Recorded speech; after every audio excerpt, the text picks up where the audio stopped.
Well, let me come in. Kama wapogore go mulo gini mogik. En kama winjo chopeno.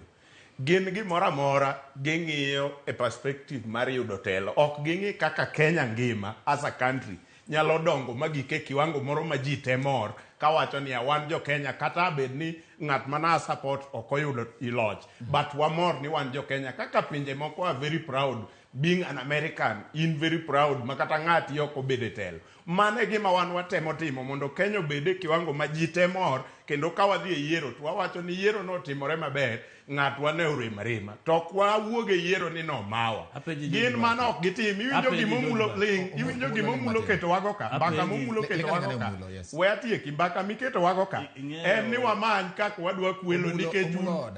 wamany kaka wadwa